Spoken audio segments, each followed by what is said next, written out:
Apa kabar? Semoga kita dalam keadaan sehat, sukses, dan bahagia. Sekitar 2 bulan yang lalu, saya terkejut karena ada sekelompok anak-anak SMA yang datang tiba-tiba mencari saya. Ternyata setelah saya tanya apa permasalahannya, ternyata mereka ditugaskan oleh guru mereka untuk mewawancarai 5 pemuka agama. Ya, 5 pemuka agama. Ya, salah satunya adalah agama Buddha. Tetapi mereka mendapat kesulitan karena di Kapuas tempat saya di sini ini sangat sulit untuk mencari orang yang mengerti tentang agama Buddha. Saya tidak tahu dari mana mereka mendapat informasi bahwa saya tinggal di Kapuas. Dan mereka pada siang harinya sekitar jam 11 itu datang ke tempat usaha saya. Nah, mereka bertanya sih biasa-biasa saja. Semua pertanyaannya biasa-biasa saja. Tetapi yang luar biasa itu adalah satu hal yang mereka tanya ke saya dan membuat saya kaget. Pertanyaannya adalah, agama Buddha tidak mempunyai surga. Jadi kalau meninggal itu kemana? Itu yang membuat saya kaget. Dari mana mereka tahu bahwa agama Buddha itu tidak ada surga gitu. Nah, kemudian saya jelaskan kepada mereka bahwa surga di dalam agama Buddha itu ada 26 alam. Banyak sekali. Mereka pun kaget. Ternyata banyak sekali surga di dalam agama Buddha. Saya jelaskan satu persatu. Bahwa di dalam agama Buddha itu terdiri dari 3 kelompok. Yang pertama adalah Kama Sugati Bumi. Ya. Jadi alam yang masih mempunyai nafsu. Di sana ada 6 alam dewa. Alam dewa yang paling rendah adalah Catur Maharajika, di mana 1 tingkat di atas manusia. Kemudian di atasnya lagi ada Tawatimsa, kemudian lagi Yama Bumi, Tosita, Nimanarati, kemudian yang paling tinggi di dalam alam dewa ini yang masih dalam kelompok Kama Sugati Bumi adalah Paranimita Wasawati Bumi.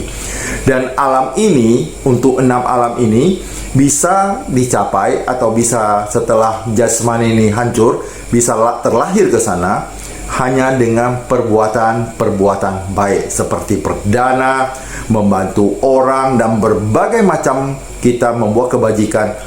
Kemudian yang kedua itu adalah alam Brahma. Kalau alam Brahma itu, tunggu dulu, dengan perbuatan baik saja tidak cukup. Alam Brahma ini totalnya ada 20 terbagi atas 2, yaitu Rupa Brahma yang terdiri dari 16 alam, di mana alam jana pertama itu ada 3 alam, alam keduanya ada juga 3 alam, jana ketiga juga 3 alam, jana keempat itu ada 2 alam. Kemudian jana kelima itu 5 alam khusus untuk mereka yang telah merealisasikan anagami. Dikatakan kalau bahwa Buddha tidak ada, alam ini kosong melompong, tidak ada penghuninya karena tidak ada makhluk anagami, sehingga alam ini kosong melompong, tidak ada penghuninya. Jadi saya jelaskan kepada mereka bahwa ada alam dewa dan alam Brahma yang jauh lebih agung dan lebih tinggi dari para dewa di alam Kama Sugati Bumi. Kemudian di atas Rupa Bumi ini masih ada 4 alam lagi, yaitu alam tanpa materi, tanpa bentuk, tanpa fisik, yaitu Arupa Brahma. Mereka juga kaget sebanyak itu alamnya. Ya, saya jelaskan juga bahwa perbuatan manusia juga bertingkat-tingkat perbuatan baiknya. Semakin dia bisa mengembangkan potensinya, kebajikannya itu, spiritualnya, mengembangkan batinnya, maka semakin tinggilah alam yang tempat dia huni setelah badan jasmani ini hancur. Dan saya juga menjelaskan bahwa untuk pergi ke alam surga itu tidak harus tunggu kita mati. Bagi mereka yang sudah mengembangkan spiritual atau batin ini dan mempunyai abinya atau kekuatan batin, mereka bisa bertamasya ke alam-alam dewa. Kalau mereka benar-benar mengembangkan batin ini dengan kekuatan yang lebih tinggi, mereka bahkan bisa menjelajah sampai ke alam Brahma. Jadi kita kalau jalan-jalan mungkin ke Amerika, bagi mereka yang mempunyai abinya, kekuatan batin, itu bisa mereka rekreasi ke alam-alam dewa. Apakah itu memungkinkan? Memungkinkan. Karena itu bisa dicapai dengan jalan meditasi.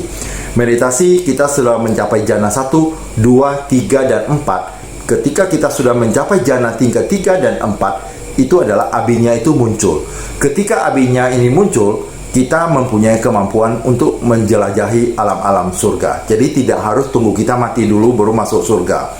Di dalam agama Buddha, surga itu tidak kekal. Dan tujuan dari agama Buddha bukanlah surga. Bagi agama Buddha, terlahir di surga terlalu lama itu juga tidak baik. Kenapa? Karena kita hanya menikmati saja. Bukan kita sebagai aktor untuk berbuat kebajikan lagi, tapi hanya menikmati kebajikan yang telah kita perbuat semasa kita hidup sebagai manusia. Makanya calon-calon Buddha, mereka tidak mau terlalu lama di alam dewa. Mereka ingin lahir lagi ke alam manusia, sehingga mereka bisa mempercepat mengumpulkan kebajikan atau parami. Maka berbahagialah bagi Anda yang sudah lahir sebagai manusia. Kalau manusia itu kalah agungnya dengan para dewa, kenapa para dewa mereka berebutan untuk lahir sebagai manusia? Satu hari mungkin dalam 1 detik 1 menit berapa miliar makhluk yang berebutan untuk lahir ke alam manusia. Tetapi tidak semua makhluk mempunyai karma baik untuk lahir menjadi seorang manusia. Karena apa? Karena kebajikan yang dipupuknya kurang. Maka berhati-hatilah kita dalam perbuatan. Perbuatan sangat menentukan ke alam mana kita dilahirkan di dalam 31 alam kehidupan. Selain 26 alam dewa, itu masih ada 5 alam lagi. 4 alam itu sebenarnya alam apa ya? Alam neraka. Di dalam Buddhis, alam neraka itu ada 4. Yang pertama adalah Niraya. Niraya ini merupakan neraka besar. Di dalamnya masih ada 8 neraka besar. Kemudian ada lagi Tiracana.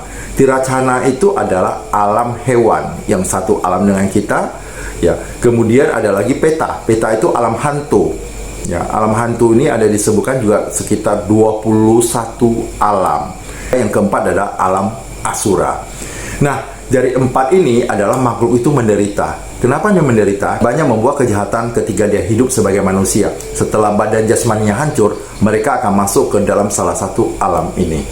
Kemudian alam manusia. Alam manusia adalah alam seperti kita ini. Inilah dikatakan kita berbuat baik atau berbuat buruk, ini yang menentukan kemana kita akan pergi. Ketika kita berbuat kebajikan, maka kita akan lahir di 6 alam dewa.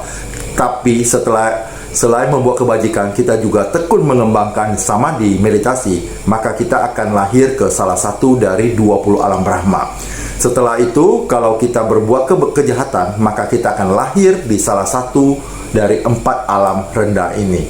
Tapi ketika kita menimbun, kita selalu mengembangkan kebajikan, dan suatu saat kita meninggal, kita lahir ke alam dewa, dan suatu saat kita akan balik lagi lahir sebagai manusia. Makanya manusia juga bermacam-macam. Kenapa?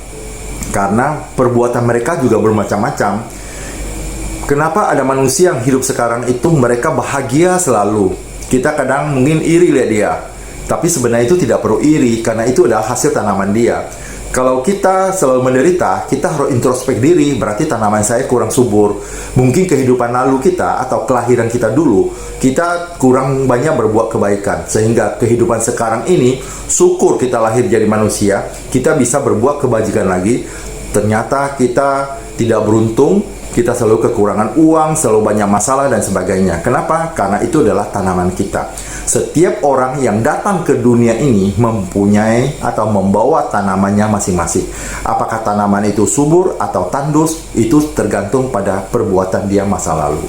Itulah yang membuat manusia itu bermacam-macam. Maka kita tidak perlulah iri kepada orang, kenapa dia kaya, tidak pernah menderita dan sebagainya. Itu adalah tanaman dia di kehidupan lalu.